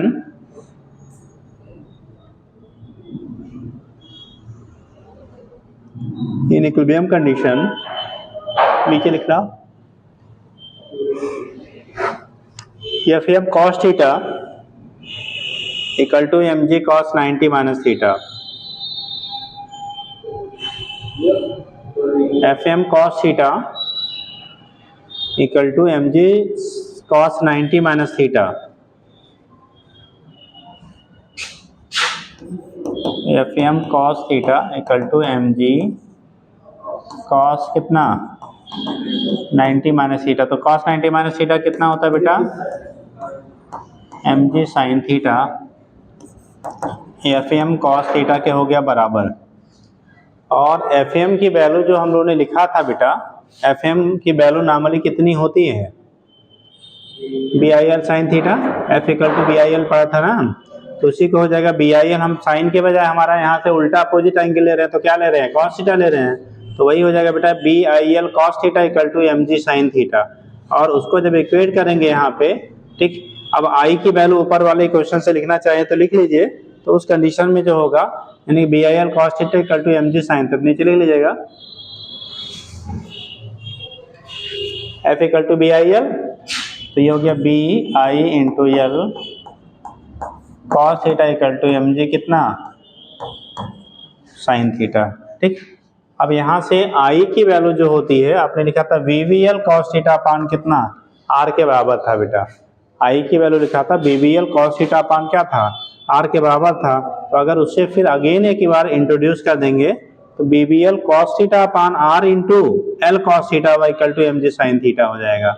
अब वहाँ से हम लोग जो वेलोसिटी आपकी होगी, जो मतलब उसी को टाइम, जैसे वहाँ पे हम लोग फ्लूइड मैकेनिक्स में याद करो टर्मिनल वेलोसिटी कहा गया था, जैसे जब वो चलेगा ना तो पहले स्पीड बढ़ती जाएगी और बढ़ते बढ़ते बेटा एक पोजीशन ऐसा मिलेगा जब इसका डाउनवर्ड वेट का कंपोनेंट अपवर्ड उसमें मैग्नेटिक फोर्स दोनों बराबर हो जाएंगे, उस समय जो वेलोसिटी होगी उसी को हम लोग टर्मिनल वेलोसिटी कह लेंगे। मतलब वो एक कांस्टेंट वेलोसिटी अटेन कर लेगा और उसके बाद वो जो रॉड होगा उसी कांस्टेंट वेलोसिटी से फिर नीचे की तरफ गिरता जाएगा, तो इसी को हम लोग कह लेते हैं आगे अभी V L cos theta equal to M G sine theta. यहाँ से आई की वैल्यू इसी क्वेश्चन से पुट कर दो बेटा, ठीक।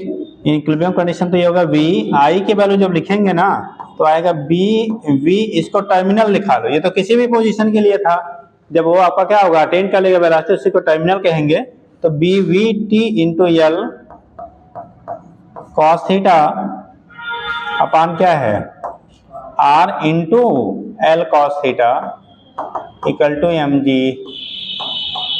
हमें वी टी की वैल्यू निकालनी होती है, जरा इसको ओपन करेंगे बेटा, तो बी इंटू बी क्या हो गया B square into V T into L L square cos square theta upon R equal to हो गया बेटा एम जी। हमें बी टी चाहिए, क्या चाहिए आपको बी टी चाहिए, तो बी टी का निकालने के लिए यहाँ से करोगे टर्मिनल वेलोसिटी वी टी की वैल्यू आएगी, ये पूरा फैक्टर नीचे जाएगा बेटा, जब इसके नीचे जाएगा तो आर वाला कहाँ चला जाएगा ऊपर, M G R sine theta upon नीचे बचा B square L square cos square theta, यही बचा ना। बी टी तो भाई हमने एक साइड में कर लिया, तो हमारा जो वेलोसिटी होगा M G R sine theta upon B square L square into cos square या वी एल कॉस थीटा का होल स्क्वायर लिख सकते हो, जैसा भी आपको मिलेगा वहां से ध्यान रखिएगा, ठीक। तो इसी को हम लोग मैक्सिमम जो वेलोसिटी अटेन करेगा उसके बेस पे दिखा देते हैं। रिप्रेजेंट कर लो बेटा,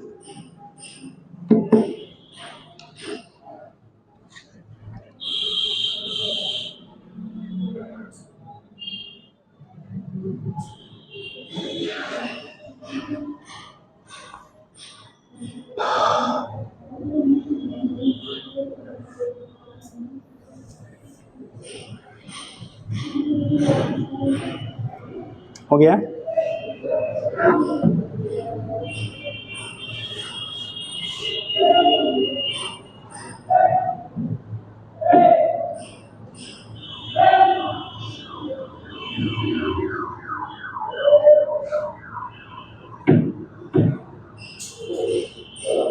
चलिए बेटा, चलो ये केस आपका होता है, यहाँ से आप रिप्रेजेंट करेंगे।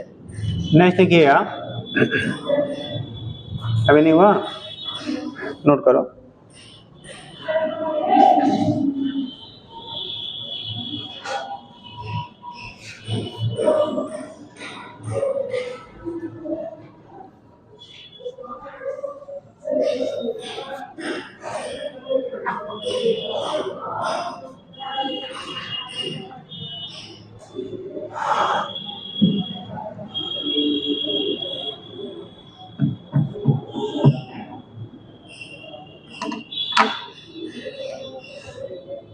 हो गया। तो ये बेटा टर्मिनल वेलोसिटी हो गया, कितना इंड्यूस करंट डेवलप होगा यहाँ से निकालना है। इंड्यूस ईएमएफ कितना होगा, तो पहला ही क्वेश्चन अगर हम लोग यहाँ एक कर ले तो ये हो गया इंड्यूस ईएमएफ के लिए, इंड्यूस करंट के लिए और ये टर्मिनल वेलोसिटी के लिए।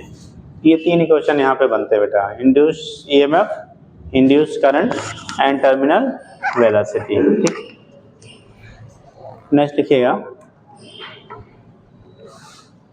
हेडिंग करें motional EMI in loop by generated area. बेटा ये एक बार घर पे पढ़ डालिएगा, बोर्ड वाले सिलेबस में नहीं था।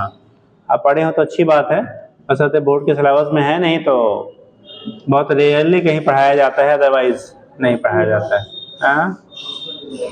Motional EMI in loop by generated area, वहाँ पे Faraday first law, Faraday second law and Lenz law. ठीक, EMI in loop by generated area, loop by generated area।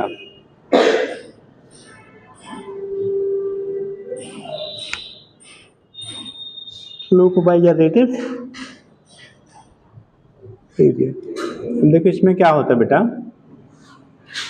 अगर कोई भी जैसे यहाँ बनाया गया इंक्लाइनेशन हमने दिया, इंक्लाइनेशन मतलब ऊपर से जो क्या ग्रेविटी की वजह से वो नीचे की तरफ रॉड पहले अपना चलना शुरू किया था। ठीक, तो उस कंडीशन में कैसे इंड्यूस हुआ, ये कंडीशन आपकी बनती है। बोला क्या था, एक हॉरिजॉन्टली अगर कोई रखा गया, ऐसे ही प्लेट पर ऐसे सिस्टम को हॉरिजॉन्टली रख दिया गया। अब जब हॉरिजॉन्टली रखेंगे तो उस केस में किसी रॉड को अगर आपको एक पोजीशन से दूसरे पोजीशन पे शिफ्ट करना है तो उस कंडीशन में हमें क्या करना पड़ेगा, एक्सटर्नली फोर्स लगाना पड़ेगा, तब तो रॉड आपका क्या करेगा, मूव करेगा। तो डायग्राम हम लोग इसी से मिलता जुलता रहेगा, बट ये इंक्लाइंड सरफेस पे था, वो हॉरिजॉन्टल पे रहेगा। देखो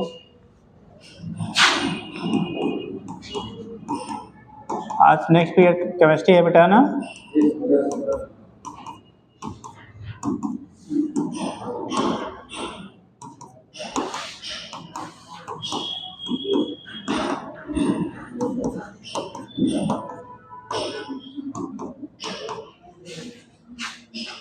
कल इसमें से कितने लोग एब्सेंट थे साहब, लोग खड़े हो जाओ तो। एब्सेंट वाले जी खड़े हो जाओ, देवी जी। एब्सेंट वाले भैया लोग खड़े हो जाओ। अरे हमें तो याद ही रहता है कौन कौन एब्सेंट जी। क्यों है? तो तबीयत खराब हो गई इसलिए नहीं आई। अच्छा बैठो, आप रेगुलर हो। हाँ जी देवी जी, घर पे शादी था, तैयारी करनी थी, हाँ नाचना गाना था। बैठो बैठो बैठो, लेकिन दूसरे के सारे ज़्यादा नहीं नाचना चाहिए। हाँ जी देवतागढ़ हैं, क्या कह रहे हैं? अच्छा घर बना, 3 लोग का। अच्छा आपका बन रहा है, ये लोग सहयोगी हैं। हाँ अरे भैया जब उनका बन रहा है, उनको काम पड़ जाए तो आप लोग तो आ जाया करिए। अच्छा गाड़ी एक ही है तो इतनी उधार दे दिया करो यार, नहीं चला पाते हैं। हाँ हाँ, अरे तो पेट्रोल डलवा लेना अपने पैसा का, है ना। हाँ टंकी भी फुल है। हाँ ठीक, हाँ तो अब मित्रता निभाइए, बट इतनी बड़ी बड़ी मत निभाइए कि पता लगा कि एक नहीं आया तो बाकी भी पड़ोसी गायब है ना। अभी बीमार थे, बैठिए। ठीक, क्योंकि जो चीज़ें हैं बेटा ना, बहुत सारी चीज़ें हैं, कुछ तो आपने पढ़ा होगा, बहुत सारी चीज़ें नहीं पढ़ी हैं। ठीक, अब पढ़ी भी होंगी तो गायब हो गई होंगी। प्रॉब्लम तो ये होती है ना, ऐसा थोड़ी जो पढ़ा हुआ सब याद है। ठीक, तो करंटली रहेगा, कुछ दिन तक याद रहता है, अब पता है साल भर पहले जो पढ़ा था तो वैसे ही गायब हो जाता है। इसलिए थोड़ा सा रेगुलर रहा करिए कुछ। हाँ चलो देखो,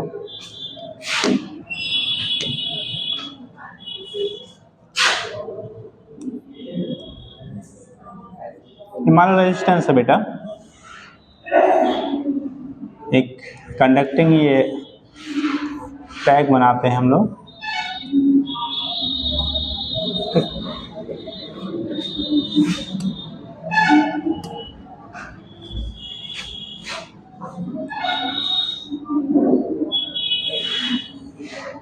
इनिशियली मान लो इस पोजीशन पे था बेटा। ठीक, अब या तो इस पोजीशन से आप इधर ले जाइए या इधर से आप इधर ले आइए, कहीं से भी एक पोजीशन से दूसरी पोजीशन पे हमें शिफ्ट करना है। आप राइट ले जाइए, लेफ्ट ले जाइए, कहीं ले जाइए, दोनों केस में फ्लक्स में चेंजेस होंगे, और जब फ्लक्स में चेंज होगा तो इंड्यूस क्या होगा, ईएमएफ डेवलप होगा। जैसे मान लो हमने पहले यहाँ रखा, यहाँ से इधर की तरफ शिफ्ट किया तो भी एरिया बदल रहा है, एरिया बदलेगा, क्योंकि पहले मान लो यहाँ पे था तो इतना एरिया बेटा ये था, phi equal to B into A. अगर आपने इसको शिफ्ट करके यहाँ पहुंचा दिया, अब एरिया इतना बचा ना, तो pi equal to B into क्या ए डैश हो गया, या A1 A2 ले लीजिए, ठीक। तो एरिया में चेंज हो रहा है, एरिया में चेंज होगा तो फ्लक्स में चेंज होगा, जब फ्लक्स में चेंज होगा तो वहाँ पे इंड्यूस्ड ईएमएफ आपका डेवलप होगा। क्या डेवलप होगा, वो इंड्यूस्ड ईएमएफ का डेवलपमेंट करेगा। अब चाहे आप लेफ्ट टू राइट जाइए, चाहे राइट टू क्या करिए, आप लेफ्ट ले जाइए, कहीं भी ले जाइए, अगर कांस्टेंट वेलोसिटी से उसे आप मूव करा रहे हैं बेटा एक पोजीशन से दूसरे पोजीशन की तरफ, तो वो फ्लक्स क्या वेरी करने की वजह से आपका वहां पे इंड्यूस ईएमएफ क्या करेगा, डेवलप करेगा। मान लो इसकी लेंथ रॉड की आपकी एल है, लेंथ ऑफ द रॉड कितना ले लिया जाए, आप एल ले लो, सपोज दैट इसकी लेंथ आपने एल ले लिया, ठीक। ये लेंथ याद रखिएगा, ये बाहर निकले वाले से मतलब नहीं है, इन दोनों के बीच का जो है वही कंसीडर किया जाता है, बाहर आप चाहे जितना निकला रहे उससे कोई मतलब नहीं है, ठीक। तो ये हो गया लेंथ, ये है, मान लो ये कांस्टेंट वेलोसिटी v से चल रहा है, कहाँ से चल रहा है बेटा, v वेलोसिटी से आपका मूव कर रहा है, तो यहाँ पे इसके टर्मिनल के बीच में जब आप शिफ्ट करोगे तो एरिया चेंज हो रहा है तो फ्लक्स चेंज होगा, फ्लक्स के वेरी करने की वजह से आपका ईएमएफ आप वहाँ पे इंड्यूस होगा। मान लो मैग्नेटिक फील्ड v है, वेलोसिटी आपका v है, लेंथ आपका रॉड का कितना है, यल है, तो उस केस में कितना वहाँ पे ईएमएफ इंड्यूस होगा, इसके बेस पे जैसे पीछे वाला एक्सप्लेन किया था वैसे आप यहाँ पे ले लेते हैं, ठीक। बस अंतर क्या है, वहाँ पे इंक्लाइंड पे था तो उसके एंगल और क्या उसके वेट की वजह से मूव कर रहा था, यहाँ से बाहर से हमें फोर्स लगा के उसको शिफ्ट करना पड़ेगा, ठीक। तो बना लीजिए,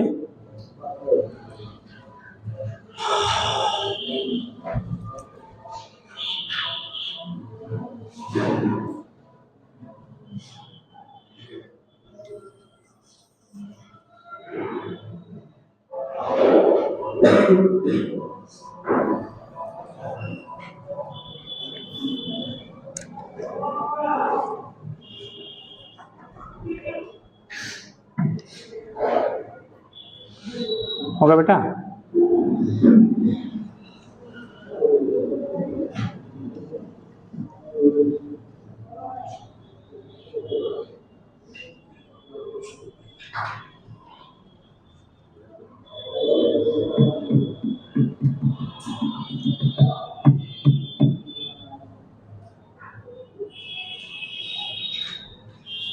बन जाएगा तो बताइएगा। हो गया, चलिए जल्दी करिए।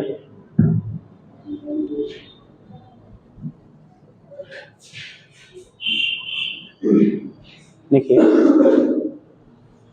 90 फील आपने बी लिया है, लिख लो, if conducting rod of length L, if conducting rod of length L is moving with velocity, इसका रेजिस्टेंस बेटा आर है, is moving with velocity v as shown in figure, as shown in figure, then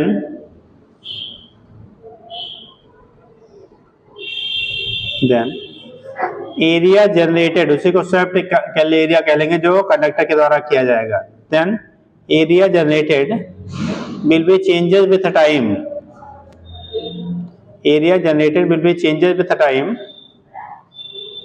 area generated will be changes with the time, due to which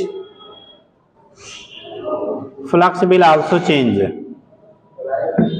due to which flux will also change, flux will also change, and it produces induced EMF, it produces induced EMF।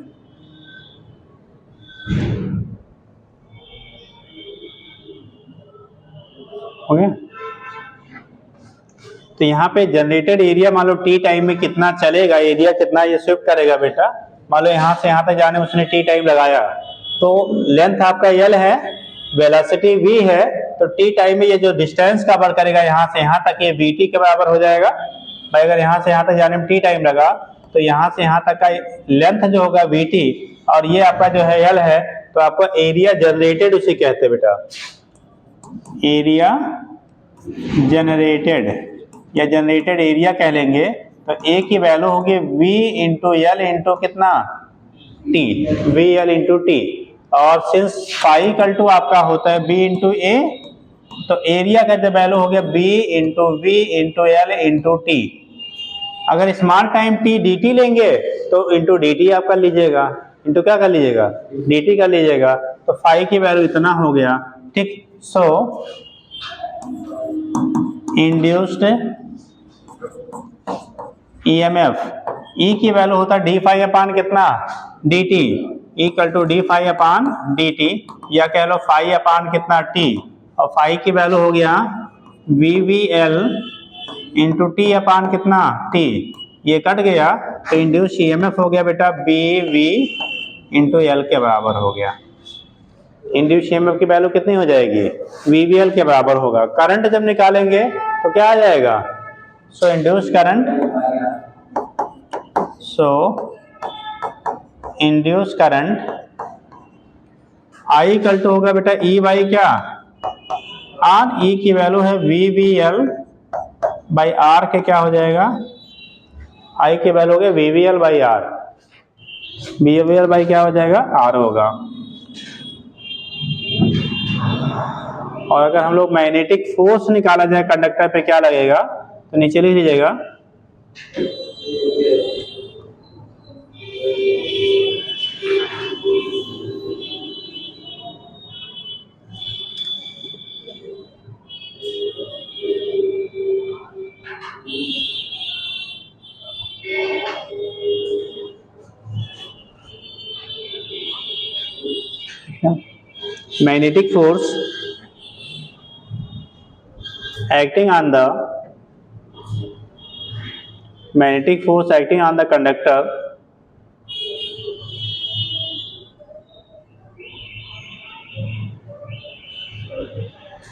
magnetic force acting on the conductor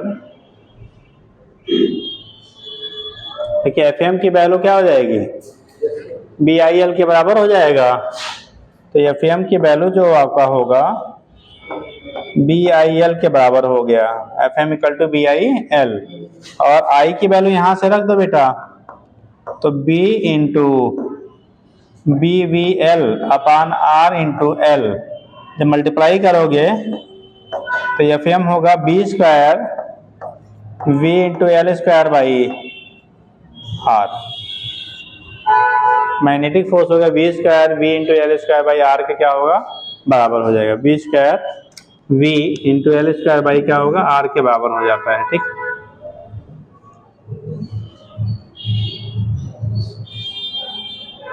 हो जाएगा, चलो ठीक है। अगर power dissipate कितना होगा अगर move कराने में कंडक्टर को निकालना हो, तो P इक्वल टू होता है W बाई टी, और W इक्वल टू होगा F इंटू एक्स, ठीक, बाई टी, और x बाई टी को हम लोग वेलोसिटी कह लेते हैं, तो उसी को F इंटू वी कह लेते हैं, और F की वैल्यू हम लोगों ने यहाँ से निकाला, v से मल्टीप्लाई करते तो V square L square by R हो जाएगा, तो नीचे लिख लीजिएगा। अगला पॉइंट हो गया यहाँ तक, power dissipated in moving the conductor, power dissipated in moving the conductor, यानी इसको मूव कराने में कितना पावर का डेसिपेशन होगा, तो P बराबर होता है बेटा W बाई टी, W की वैल्यू होगी F इंटू एक्स अपान टी, और F की वैल्यू हम लोगों ने निकाला, x की जगह पर हमारा L हो गया, ठीक। तो ये कंडीशन आ गया x बाई टी को B कर लो, यानी F इंटू वी, और F की वैल्यू आपने निकाला यहाँ पे, FM की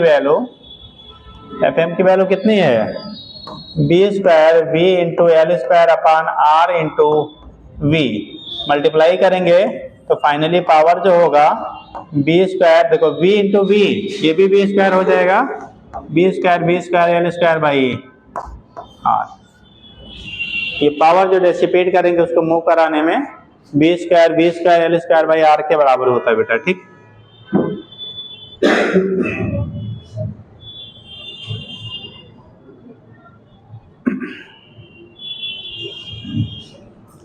तो मैकेनिकल पावर की जो वैल्यू होगी इसी को हम लोग मैकेनिकल पावर कहते हैं, और मैकेनिकल पावर इलेक्ट्रिकल पावर दोनों मैग्नीट्यूड में बेटा बराबर होते हैं, ठीक। इसी को हम लोग, ये जो पावर है हमारा उसी को मैकेनिकल कह लेते हैं, इसको शिफ्ट करने में मैकेनिकल पावर, MECS का लीजिए, this is called mechanical power. V square R square by क्या हो गया, R के बराबर हो गया। तो इसके बेस पर आपका यहाँ से रिप्रेजेंटेशन हो जाता है बेटा, ठीक हो जाएगा। चलिए इतना कर लीजिए। टाइम क्या हो रहा है बेटा? अच्छा जी,